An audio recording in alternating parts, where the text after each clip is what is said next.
ବର୍ଷାରେ ବୁଡ଼ି ରହିଛି ବ୍ୟାପକ ଫସଲ। ସ୍ଥିତି ଅନୁଧ୍ୟାନ ପାଇଁ ପହଞ୍ଚିଲା କଟକ ଜିଲ୍ଲା ପ୍ରଶାସନ।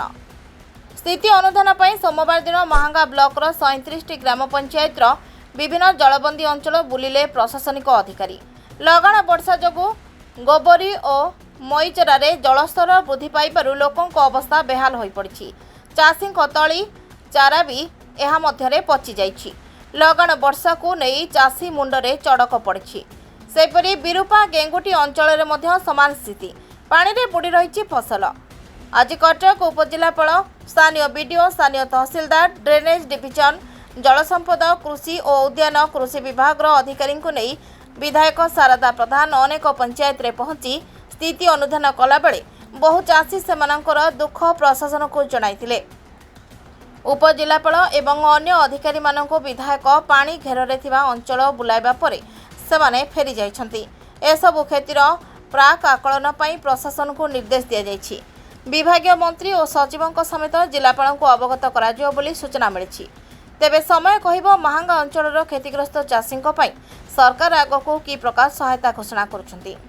ପୁରା ମାହାଙ୍ଗା ଅଞ୍ଚଳ ଯେଉଁ ପାଣିର ସମସ୍ୟା ଦେଖାଯାଇଛି, ସମସ୍ୟା ଦେଖିଲେ କେତୋଟି ପଞ୍ଚାୟତ ପ୍ରଭାବିତ ହୋଇଛି? ଆମର ଗୋବରୀ ଆଉ ମଇଦାନାର ଏମ୍ବାକ୍ମେଣ୍ଟ ଏରିଆ ଯେତିକି ଅଛି ମାହାଙ୍ଗା କନଷ୍ଟିଟ୍ୟୁଏନ୍ସିର ପାଖାପାଖି 14ଟା ପଞ୍ଚାୟତରୁ 20ଟା ପଞ୍ଚାୟତ ଭିତରେ ଆମର ପାଣି ନିଷ୍କାସନ ଯେଉଁ ଅସୁବିଧା ହେଉଛି ଏବଂ ଅଧିକ ବର୍ଷା ଯୋଗୁଁ ଯେଉଁ ପାଣି ଜମିକି ରହିଛି ସେଥିପାଇଁ ବହୁତ ଗୁଡ଼ିଏ ଗ୍ରାମାଞ୍ଚଳରେ ବିଲ ଏବଂ ପାଟ ଏରିଆ ବୁଡ଼ିକି ଅଛି। ଏବଂ ଆମେ ମିଟିଂ ମାଧ୍ୟମରେ ମଧ୍ୟ ବିଭାଗୀୟ କର୍ମଚାରୀମାନଙ୍କୁ ଅଫିସରମାନଙ୍କୁ କହିଛୁ ସେମାନେ 2 to 3 days ଭିତରେ ଆମର ଡ୍ୟାମେଜ୍ ଆସେସମେଣ୍ଟକୁ ପୁନରାବୃତ୍ତି କରିବେ ଏବଂ ଯାହା ଯାହା ଡ୍ୟାମେଜ୍ ହେଇଛି ତାକୁ ସଠିକ୍ ଆମର ଆକଳନ ଦେବେ ଏବଂ ପରବର୍ତ୍ତୀ ପର୍ଯ୍ୟାୟରେ ପାଣି କମିବା ପରେ ପୁନରୁଦ୍ଧାର ପାଇଁ ଏବଂ ଲୋକମାନଙ୍କୁ ସରକାରୀ ସହାୟତା ପାଇଁ ଯାହା ନିର୍ଦ୍ଦେଶନାମା ସରକାରଙ୍କ ତରଫରୁ ଅଛି ତାକୁ ଯୋଗାଇ ଦେବେ। ଏବଂ ଆମର ଯେ ମାନ୍ୟବର ବିଧାୟକ ମହୋଦୟ ଏବଂ ଆମର ବିଭିନ୍ନ ଡିପାର୍ଟମେଣ୍ଟର ଅଫିସର୍ସ, ତହସିଲଦାର ମହୋଦୟ ଏବଂ ଆମର ବିଡିଓ ମହୋଦୟ ସମସ୍ତ ଉପସ୍ଥିତ ଅଛନ୍ତି ଏବଂ ତାଙ୍କର କର୍ମଚାରୀମାନଙ୍କୁ ମଧ୍ୟ ନିର୍ଦ୍ଦେଶ ଦିଆଯାଇଛି ସେମାନେ ଆକଳନକୁ ସଠିକ୍ ଭାବେ ଦେବେ ଏବଂ ଠିକ୍ ଟାଇମ୍ରେ ମଧ୍ୟ ଦେବେ। କିଛି ଏସ୍ଓପି ସରକାରଙ୍କ ତରଫରୁ ଡ୍ୟାମେଜ୍ ଆସେସମେଣ୍ଟ ପାଇଁ ଏସ୍ଓପି ରହିଛି। ତାର ଏସ୍ଓପି ମାଧ୍ୟମରେ ଆମେ ଯେଉଁ ବର୍ଷା ସମୟରେ ଯେଉଁ ଆକଳନଟା ହେଇଥାଏ ସେଟା ସଠିକ୍ ଭାବେ ନଥାଏ ବୋଲି ଆମର ପ୍ରିଭିୟସଲି ଆମର ରେଭିନ୍ୟୁ ମିନିଷ୍ଟର ମହୋଦୟ ମିଟିଂ ମଧ୍ୟ ଆମକୁ ନିର୍ଦ୍ଦେଶନାମା ଦେଇଛନ୍ତି ଏବଂ ସେଇ ନିର୍ଦ୍ଦେଶନାମା ଅନୁଯାୟୀ ଆମର ଆଜିକାଲି ଭିତରେ ଆମେ ତଥ୍ୟ ରେଡି କରିବୁ ଏବଂ ପରଦିନ ଭିତରେ ତଥ୍ୟ ଦେଇଦେବୁ। ପଚାରୁନାହାନ୍ତି କ'ଣ? ଅରକ୍ଷିତ ରାଉତ। ସମ୍ପୂର୍ଣ୍ଣ କ୍ଷୟକ୍ଷତି ହେଇଛି। ଯେଉଁ ବନ୍ୟା ହେଇଛି ଆପଣମାନେ ତ ଦେଖୁଛନ୍ତି କିଭଳି ପାଣି, ତଳି ସବୁ ନଷ୍ଟ ହେଇଯାଇଛି। ଧାନ ବି ଯେ ରୁଆ ହେଇଥିଲା ସେ ନଷ୍ଟ ହେଇଯାଇଛି। ବର୍ତ୍ତମାନ ଆମେ ଚାହୁଁଛୁ ଆମକୁ କିଛି ହାଇବ୍ରିଡ୍ ଧାନ ବିହନ ଯୋଗାଇ ଦିଆଯାଉ, ଯେଉଁଟା କି ଆମେ ତାକୁ ଚାଷ କରି ପୁଣି ତଳି ପକେଇକିରି ଏଇଟା ଗୋବରୀ ଯେଉଁଟା ଗୋବରୀ ଏଠି ଯେ ପ୍ରବାହିତ ହେଉଛି ସେଇଟା କିନ୍ତୁ ନଈର ମାନ୍ୟତା ପାଇନି ସରକାରୀ। ଏଇଟା ଗୋଟେ ଡ୍ରେନେଜ୍ କଟ୍, ସେଇଟାକୁ ଆମେ ଦାବି କରୁଛୁ ସେଇଟା ନଈର ମାନ୍ୟତା ପାଉ ଏବଂ ନଦୀର ମାନ୍ୟତା ପାଉ।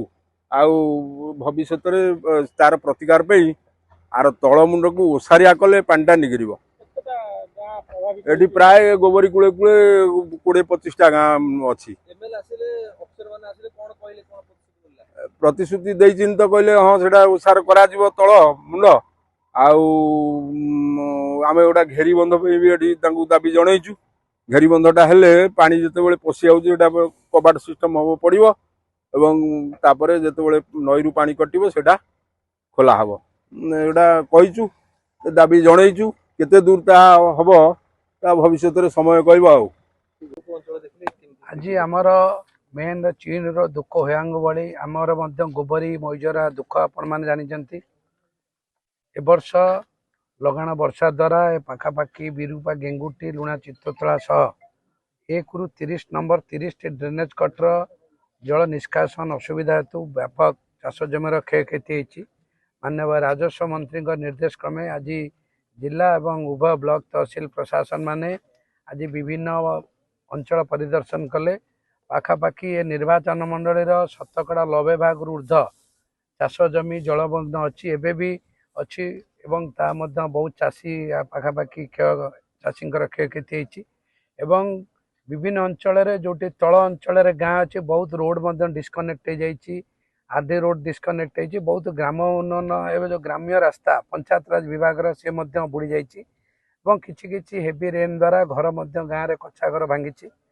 ପ୍ରଶାସନ ତାର ପୁନଃ ତଦନ୍ତ ପ୍ରକ୍ରିୟା ଚାଲୁ ରଖିଛି। 2 ଦିନ ଭିତରେ ସମସ୍ତ ବିଭାଗ SRC ମହାଶୟଙ୍କୁ ରିପୋର୍ଟ ଦେବେ ବୋଲି ମଧ୍ୟ ଆଜି ମାହାଙ୍ଗା ବ୍ଲକର ସମୀକ୍ଷା ବୈଠକରେ ସବ୍ କଲେକ୍ଟର କହିଛନ୍ତି।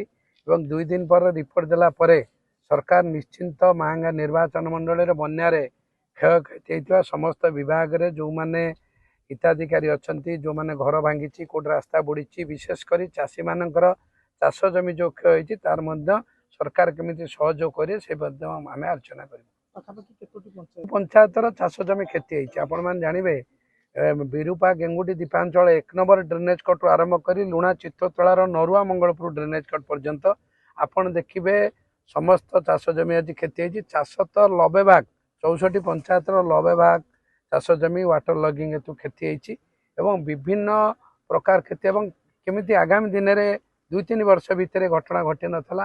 ଆଜି ଡ୍ରେନେଜ୍ ଡିପାର୍ଟମେଣ୍ଟ, ରୁରାଲ ଡେଭଲପମେଣ୍ଟ, ଡବୁଲାର ୱାର୍କ ସମସ୍ତେ ଅଛନ୍ତି ଏବଂ ତା ଏ ଫ୍ଲଡ୍ ଗଲା ପରେ ଏକ ବ୍ଲୁ ପ୍ରିଣ୍ଟ ତିଆରି କରାଯିବ ଯେମିତି ଆଗାମୀ 100 ବର୍ଷ ପର୍ଯ୍ୟନ୍ତ କି 1000 ବର୍ଷ ଭିତରେ ଆମ ଅଞ୍ଚଳରେ ଯେମିତି ହେଭି ରେନ୍ ଦ୍ୱାରା ୱାଟର ଡ୍ରେନେଜର ଯେଉଁ ବାଧା ନ ଉପୁଜିବ ଏବଂ କୌଣସି ପ୍ରକାର ଲଗାଣ ବର୍ଷାରେ ଆମ ଅଞ୍ଚଳର କ୍ଷତି ନ ହେବ ସେଥିପାଇଁ ମଧ୍ୟ ସ୍ଥାୟୀ ପ୍ରତିକାର ପାଇଁ ମଧ୍ୟ ବିଚାର କରାଯାଉଛି।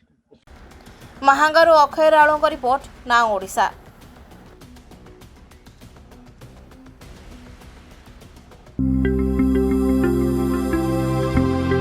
लेटेस्ट न्यूज अपडेट पाई www.nowodisha.com को लॉगिन करंतु।